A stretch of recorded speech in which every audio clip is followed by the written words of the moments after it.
have through the map and through the tables. People can access this data through a variety of open formats, and again, this is all automatic. So right now we're looking at a feature service, vector data, and we could download this data set on the right here as a CSV for spreadsheets, as a KML for the Google Maps and Google Earth, as a shapefile, or access it through APIs like GeoJSON or the GeoServices API. And if you have enabled ODC services on your server, then that will be available through here as well. It's fully hosted and configurable, so you don't have to host your own website. We can do all that for you, but you can configure it and make it fully customized to fit your organization's branding. You can edit the homepage to fully meet any guidelines that you have and really take control of the look and feel of it. And again, it's included with ArcGIS subscriptions. Open data supports, we're looking at spatial data right here, but it also supports non-spatial data. And in addition to map services and feature services, it will support image services as well. So if you have raster data or aerial imagery that you want to share out, this is a great way to do that. As a team, when we're building ArcGIS Open Data, we have these 4 principles that we want to go for. So instead of just having kind of data on an FTP site which is accessible, we want to go a little bit farther. How can we make this data discoverable? How can we make it explorable and then collaborative? So I'll launch into a demo and talk about these 4 points.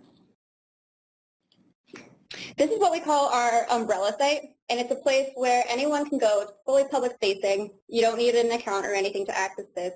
And this is a door into all of the open data sets that have been shared through ArcGIS Open Data. So in DC, I bike to work, and I'm pretty concerned with transportation safety and things like that. So I can do a search for transportation safety in Washington, D.C. We can search by both keyword and by geography. And let's just click into the first one here. So we're looking at data from Vision Zero, and this is a safety campaign to get all transportation-related deaths down to 0.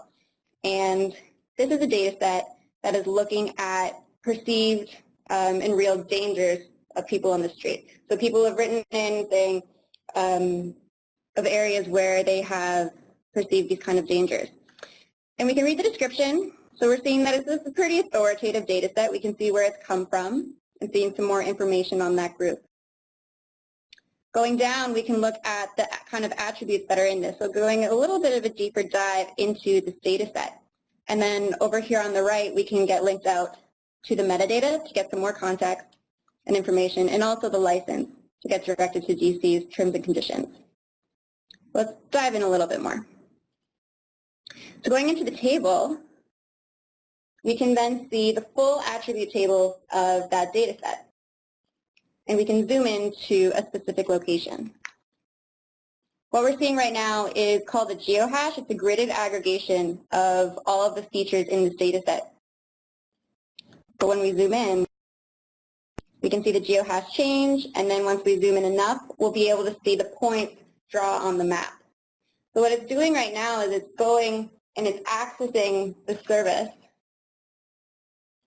and we're going to see the points draw on the map. So this is really, really great for people that don't have a lot of high data literacy rates, or people that aren't really sure exactly what they're looking for, if they just want to, or if people just want to pull out a certain part of it.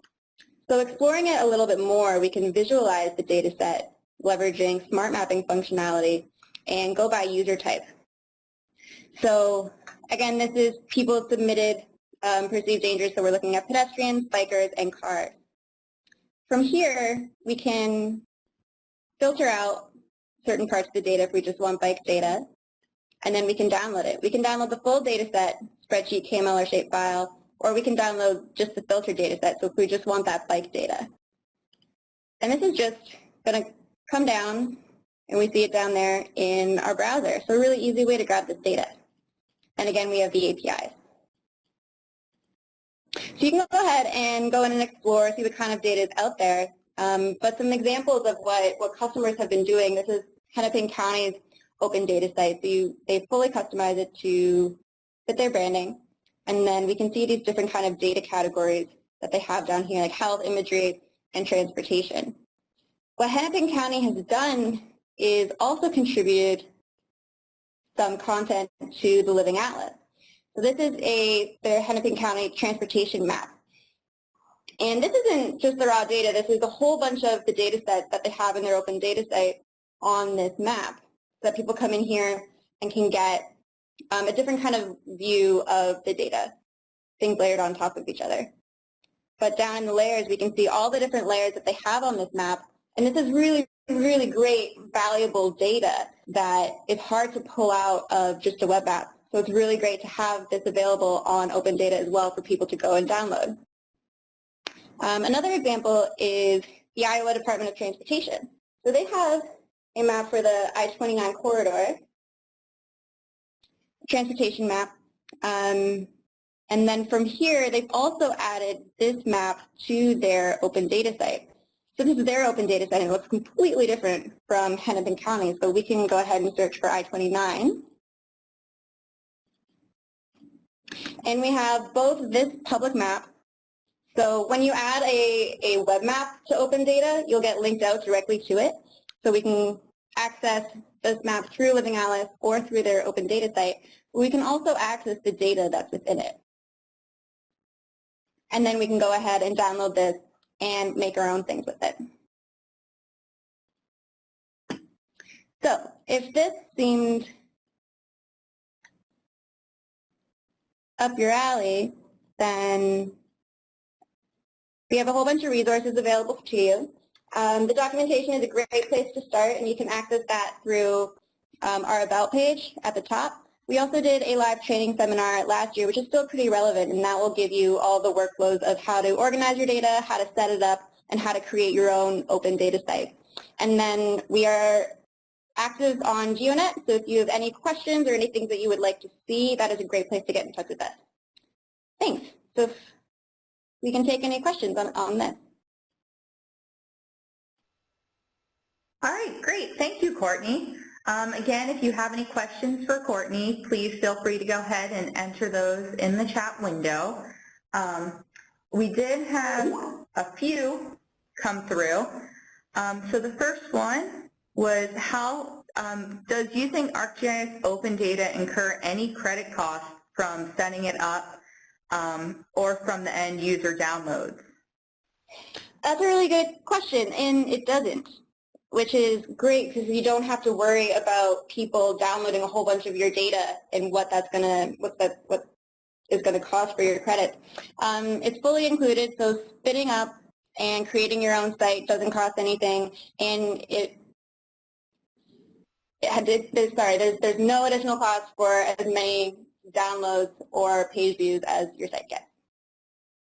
Okay, great. And then another question. Does ArcGIS Open Data support raster data? Yes, if raster data is shared as an image service, then we support that. We don't currently support raster layers within map services, but we have full support for image services. Okay, great. And when you showed, you showed the umbrella site, and then you showed, some sites that it looked like they were pretty involved. Is there support available to help administrators design their sites? Yeah, in the ArcGIS Open Data Administrative app, there's two ways that you can design it. There's the fully customizable HTML and CSS, which you can do, or you can go the more streamlined route with some wizards, and we have the built-in widgets and things like that. Some of our customers have gone through professional services and had Esri's help to fully customize their sites with the custom HTML and CSS, so that's an option as well. Okay, great. Thank you. That's all the questions that came through right now.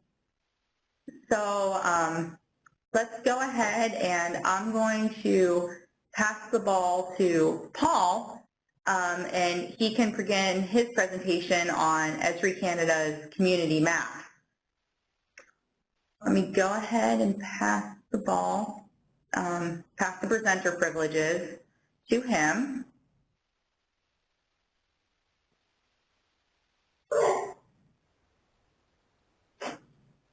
All right, and we can see your presentation, Paul. Great. Can you folks hear me now? Yes.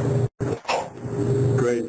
So my name is Paul Harrisink, and I am the production manager of the Community Maps program here at Esri Canada in our Toronto office. And I'll be talking to you a little bit about what we do with the Community Maps program here in Canada. It's a little bit different than what many of you.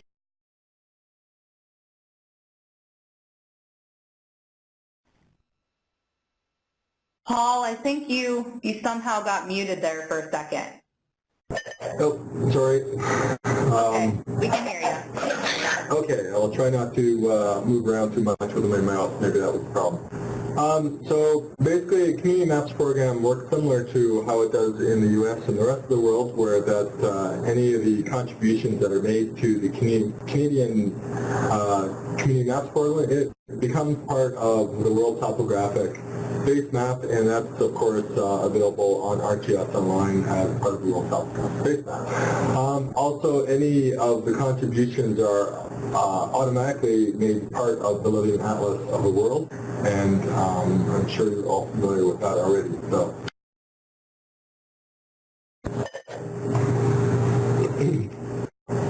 So the Community Maps program in Canada has been fairly active for the past 5 years. It's been in operation. So we started out slowly, but we are currently at about 70% coverage of populated areas in Canada. Canada being a large country, we find it a bit easier and more worthwhile to measure it by populated areas as opposed to our actual geographic area.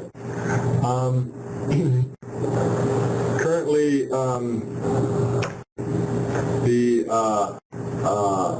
the breakdown for the coverage of Canada is split between signed agreements, or what we call our active participants.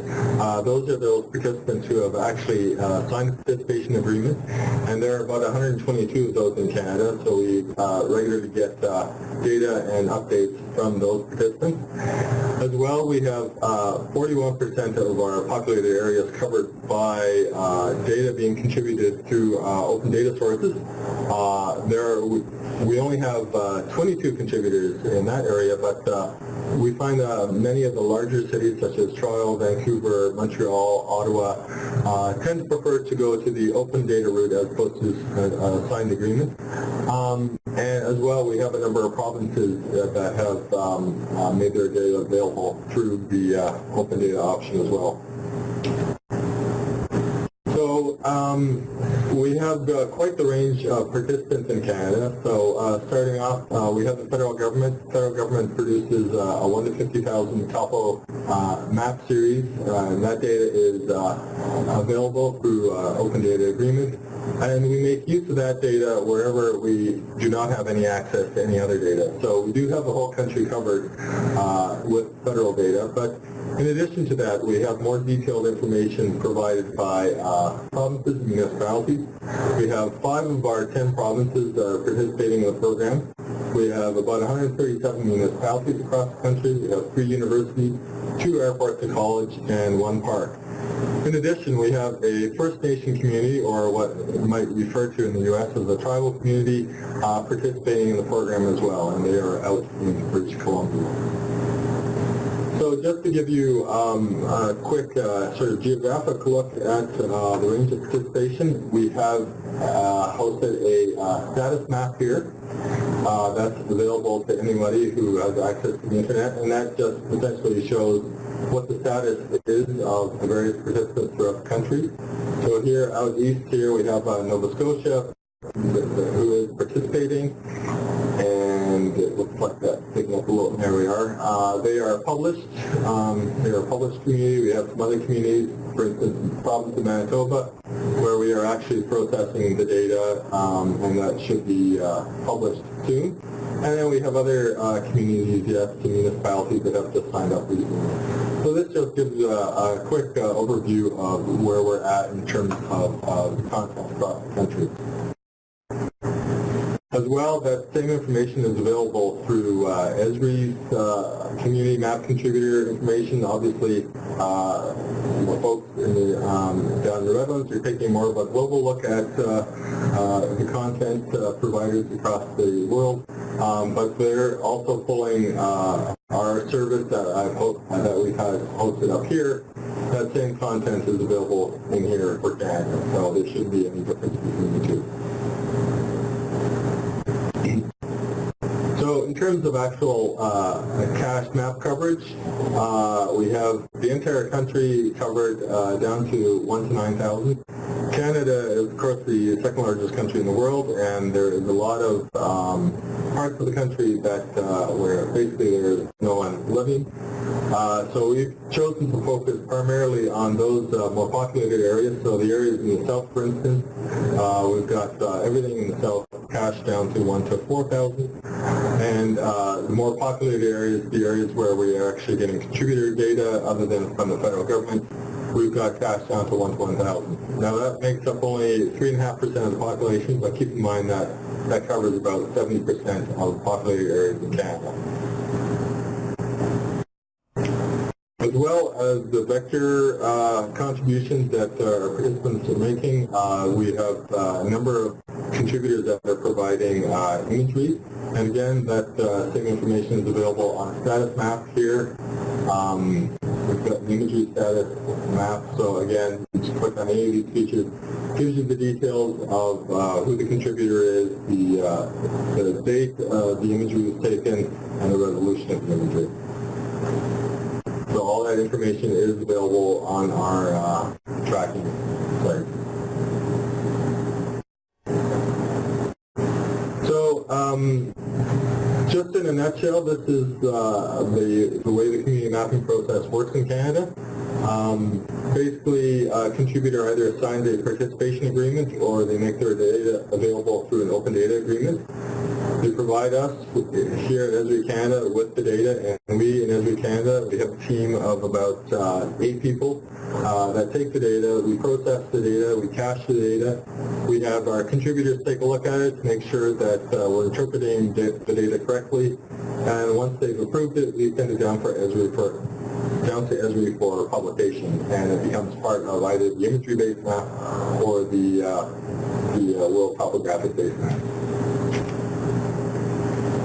We are always working on trying to improve efficiencies in our process. So I just wanted to step you through this process that we have started working on. We've got parts of it in place, and we are still working on some of the other parts. So basically, we have data coming in from a contributor, and we accept that in any format. So it can be shape files, geodatabases, ArcGIS Online feature classes, CAD files, anything, and that can be provided in by any method, by email, FTP, hard drive, or what have you.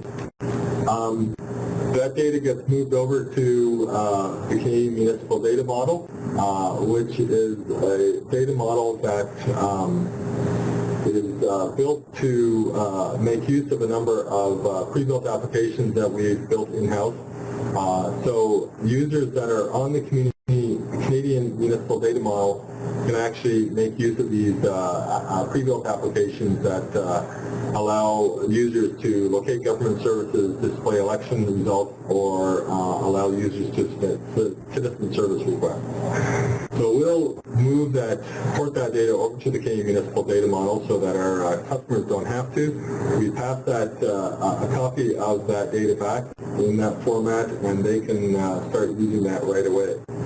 In the meantime, we can move our data. We move our data over to what we call our Geofoundational Exchange, or GFX, and that's essentially a repository that we have for all our contributor data from across the country.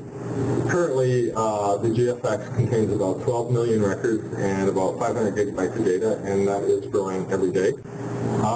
When the data goes into the GFX, each feature is assigned a unique identifier, and we use that to be able to pull out deltas in the future.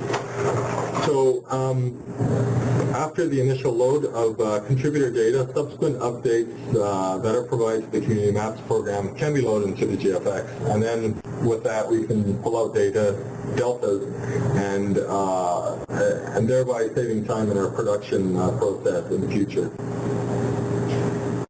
In the future, we're also working on setting up the GFX to link directly to contributor databases outside their firewalls, whether that be in an open data site or FTP sites or even ArcGIS Online feature services.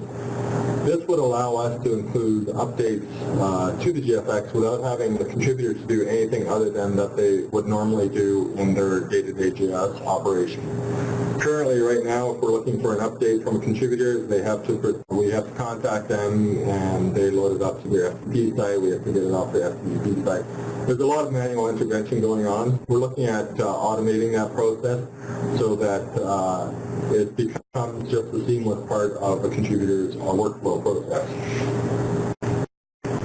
As well, we are working on offering our data contributors a feedback tool that allows users of the map to provide feedback directly to the provider. So the feedback wouldn't necessarily be coming to us here in our Toronto office. It would actually be going directly to the contributor themselves. So users would be able to add their feedback, and the contributor would be able to grab that feedback and decide whether or not any changes need to be made in the map for a future update. As well, we're looking to have the GFX be the first step in establishing a shared mapping infrastructure for the country. In the future, it will be possible for other organizations to access the data in the GFX for their own purposes. So, for example, provinces that might be looking to maintain their own road network might use the GFX to extract data coming from the municipalities within their jurisdiction. So instead of contacting each municipality separately and setting up their own process that might be unique to a specific municipality, they can just say to their municipalities, put your data into the GFX, we'll grab the data from there, and the advantage is that it is all in the same format, same projection, same data model, and it's easier for them to use. We're also looking to set up a number of tools that we'll be able to draw on the GFX that will enable contributors to communicate directly with each other and to edge match their own data to that of their neighbors. That is all stuff that we're working on in the future. Currently, we're using the GFX primarily as a tool for updating our topographic base map. So once the data is in the GFX, we can extract the data, we move it over to our Canadian Community Maps data model, which is slightly different from our Canadian Municipal data model. It's a little more suited for cartographic purposes. Once it's in that model, we can load it up into our Community Maps database. And from there, we do a number of edits, clean up the map a bit, and generate a Community Maps cache. That, of course, will eventually be published as part of ArcGIS as well. Just wanted to mention a couple of things that we do just to do a little bit of a cleanup to the map before it gets published. We do a bunch of edge matching along the boundaries. We find that there's a lot of participants who have great data, but their data does not necessarily match up to what their neighboring municipality might have. So what we'll do is we'll go in and take a look at the map, and we'll do a bit of cleanup. So we'll clean up features such as roads, rivers that might not match up with each other. So the example on the left, for instance, you can see that there's two roads in the center there that clearly need to line up with each other. We'll snap those together so that when the map is published and users are looking at the map, they won't notice that there is a difference between data providers on either side of the boundary. Similarly, we do the same thing for polygons, such as vegetation and water bodies. Municipalities might have a slightly different interpretation of where the river edge is. In this case, what you see on the left side is quite a bit of a jag in the shoreline for the river. We want to make that appear as natural as possible. So the edits that we make might not necessarily be 100% correct, but they do appear correct, and for most of the users of base map, that is good enough. I think most of our users do not want to see a distinct difference between data providers on a map. So we'll take the time and we'll clean those things up, and little things like that we find make a big difference in terms of how the final map product looks. And finally, when we send our map cache down to Redlands for publication, there's usually a bit of a delay from the time we send it down to the time when it's published. So what we'll do is we'll host it on our own servers as well. So we do have a mapping service that provides all of our Canadian cache content on the map. As you can see, it does stop at the boundary. But we find that a lot of our participants would like to make use of the map as soon as possible. So we'll host that up on our servers, and we can get that done in the space of a day or two from when we publish the final cache. So that's available for our users to make use of, and actually for anybody else who wants to make use of it as well. And that's it. That's all I have. Perhaps maybe there's time for questions. All right, thank you, Paul. A few questions did come through for you, but I know unfortunately Courtney has to leave the meeting soon. So there was a really, really good question that I'd like to ask her if she's still logged into the meeting. And then we'll go ahead and go over the questions that came through regarding your presentation. So the question was, how does open data relate to community maps and the living atlas of the world? Do you need to contribute your data to community map and open data? If you can contribute to one, does it automatically post to the other site? So Courtney, if you're still on, could you please maybe unmute yourself and answer the question? If not, we'll go ahead and connect you with Courtney, and she should be able to send you an answer. Doesn't appear that she's in the meeting any longer, unfortunately. So we'll go ahead. That is a really great question. We can actually send a follow-up, since we'll be sending the recorded webinar to everyone. We can actually send an answer to that question, because that is a really great question. Paul, for your portion of the presentation, a few questions came through. The first one is, in Esri, for Canada, for Esri Canada, why do you collect the data and process it at Esri Canada and then go ahead and send the finished map cache to, Esri Community Maps in the United States? Why? Because Esri Community Maps in the United States, they accept international contributions, so why don't the contributors from Canada just go ahead and directly contribute their data to the program in the United States? That's a good question. One of the benefits of coming through Esri Canada is that we move it over to the Canadian Municipal data model for you, and we can return that to our participants. As I said, we also like to spend a little time in cleaning up the map and making it appear more seamless. We feel that's fairly important in terms of how the map looks. So that's a couple of the reasons why we do the work for them. Okay, great. Another question, how long does it take on average from the time you receive the contributed data until that data is published? Currently, it takes about 4 months from the time that we receive the data to the time that it's actually published. With our new process that we are moving towards, we're hoping to shorten that time considerably. And also, as we move to vector caching, I think that time will be reduced even more. So I can't give you a specific timeline as to how much time savings that we're looking at in the future, but currently we figure on about 4 months from the time that we receive the data to the time that it gets published.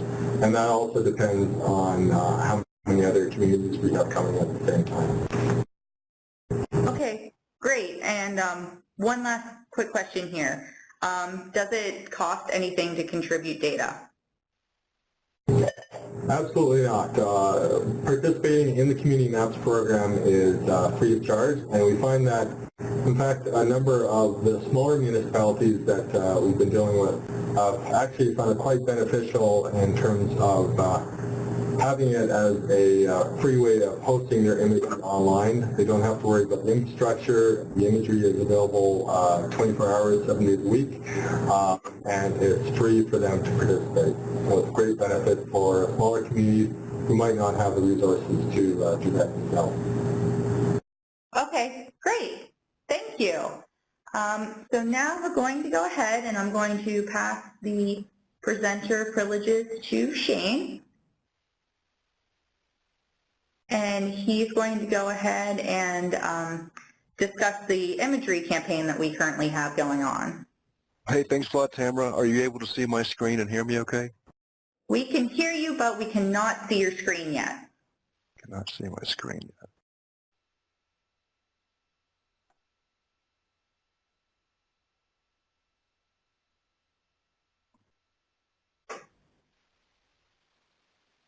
Okay, it looks like something's coming up. There it is. We can see it. Fantastic. Hey, I really appreciate the opportunity to chat with everyone today about imagery. We're going to talk about a few things, just a little bit of background on what content is all about here with Living Atlas. As you know, ArcGIS does include a large set of ready-to-use content that's published by Esri and others within the ArcGIS community. The content represents Living Atlas of the world with useful authoritative maps as many different topics are available.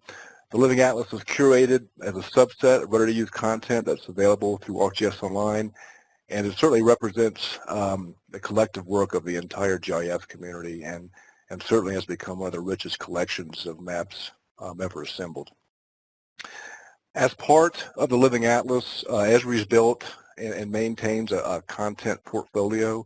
So this is not a random assortment of content. We have given a great consideration to content products that we wish to make available based on user feedback and input.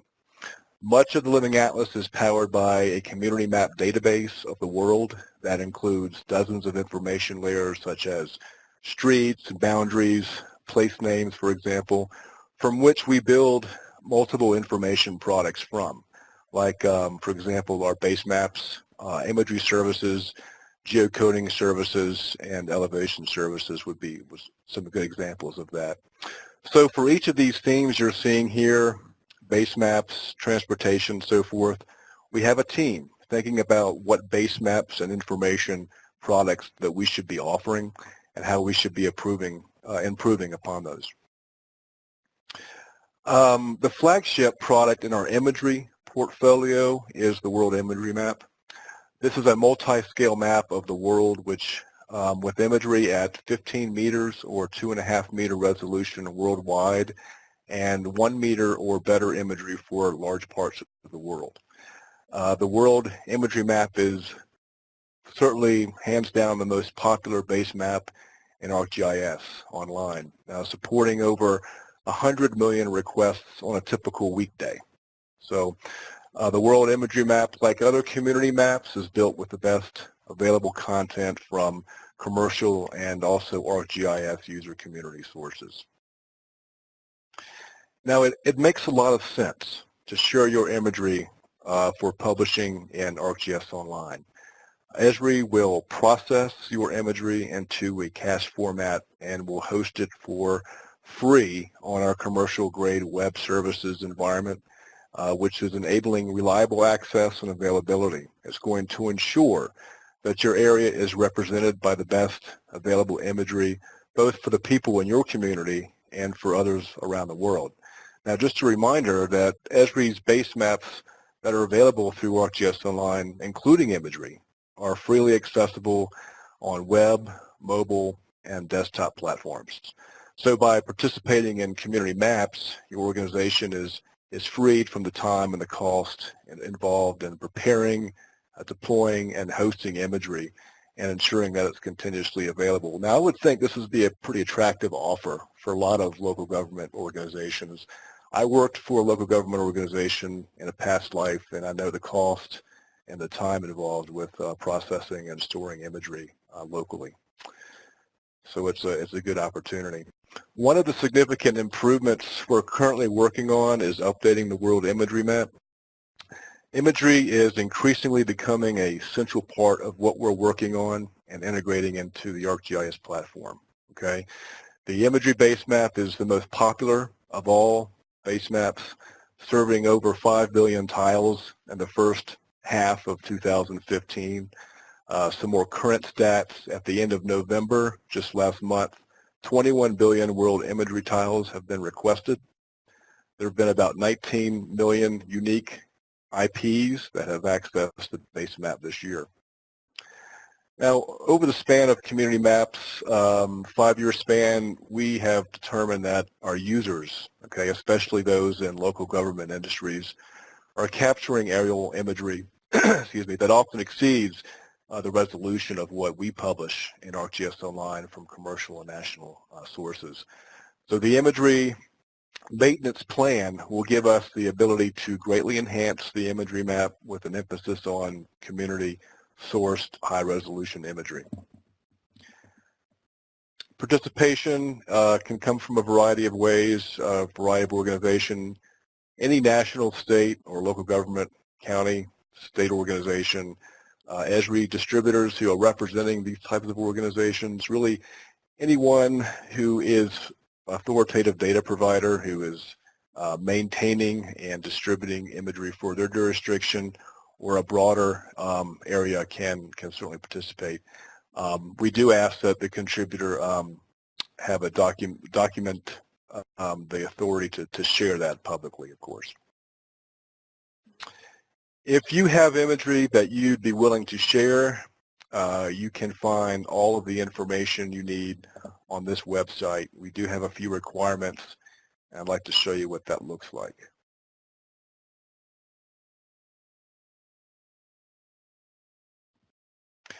This is a web page that we have created in support of the World Imagery Maintenance.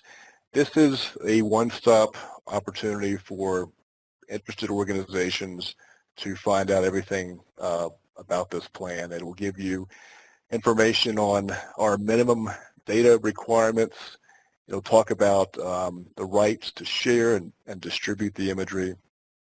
We have a window which you can click on to qualify your imagery and seeing what might be available in the area right now. So this is the San Diego area. You can see the capture date. It gives some resolution and some accuracy information, and that's one way you can quickly qualify the data or the imagery content that you're hosting or wish to share. And if you have higher resolution, more recent imagery, we would enjoy having you join the Community Maps program as a registered user.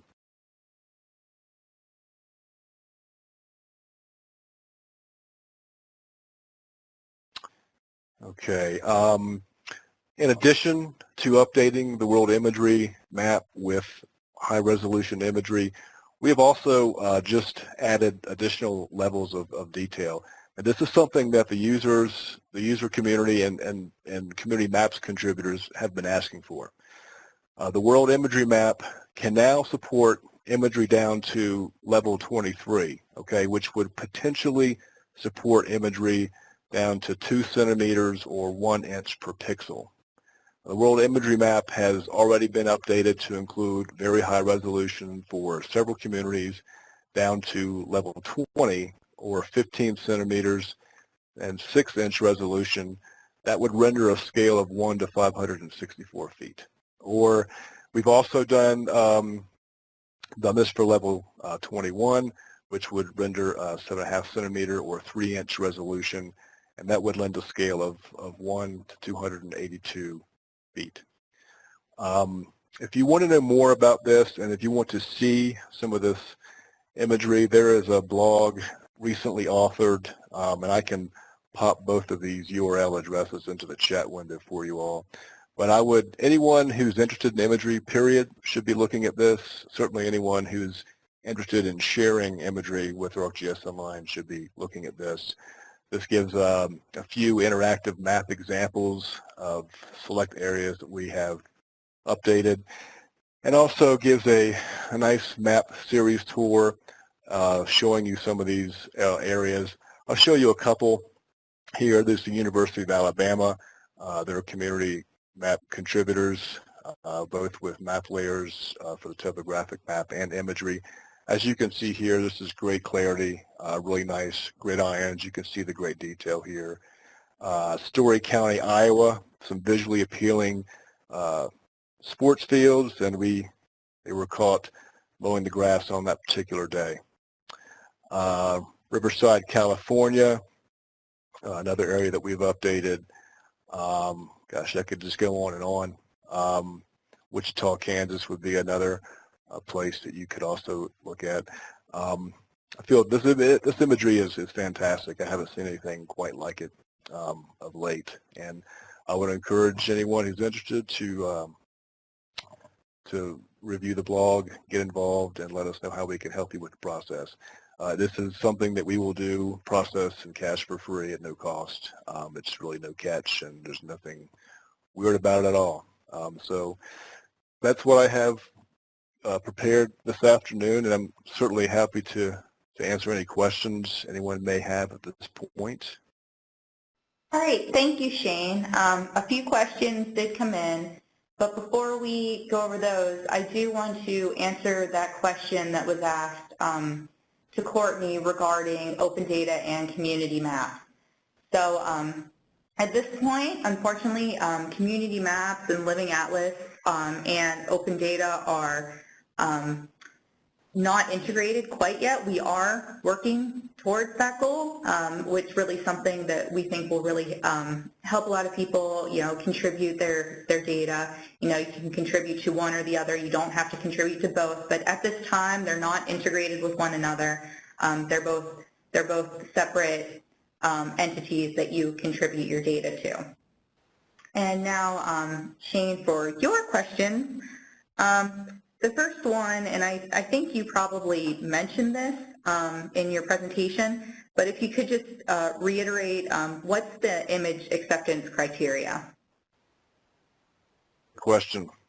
Let's see, some of the minimum criteria for imagery is, in general, the imagery should be 1 meter resolution or better, with 10 to 30 centimeters or 6-inch to 1-inch preferred. Something that's been collected within the past 36 months would be nice. With imagery collected in the past 12 months is preferred, which is more recent than we have. Ideally, there should be a scheduled update to the imagery, but that's not required. Image format should be available in an Esri software-supported file format and coordinate system. So if you intend to provide cached imagery already instead of raw, it should be provided in a JPEG compact cached format. And with regards to image quality, imagery should preferably be in full color with hopefully less than 10% cloud cover. Okay, great, thank you.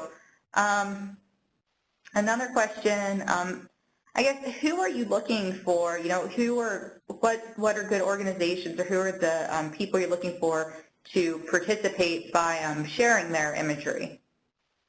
Really, any organization that has rights to share and distribute imagery that they're capturing. I mean, we work with federal government, distributors around the world. A lot of folks that we've been engaging with and have shared their imagery lately, most recently, has been from folks much like who are on the call today, the attendees, local governments, the county and state level governments. Okay, awesome.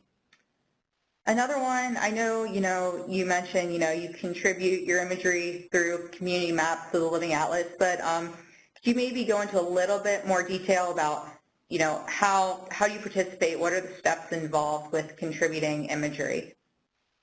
Sure. The process is fairly easy, really easy. Quite frankly, you just need to express your interest, contact me with regards to your interest. And what we'd like to do is have an ongoing working relationship, a formal relationship. And what that might mean, what that might look like is registering your organization with Community Maps, the program. So we know who you are, we know how to contact you, we can work with you on updating your imagery. And as far as, processing the imagery, that process is on our shoulders. If you're not going to share cached format, we will process that raw imagery for you. We'll host that for you as well, and that will be available in ArcGIS Online. Okay, great. Thank you. I want to point out you did put in the web page related to the World Imagery Maintenance into the chat window, and I also shared your email in the chat window.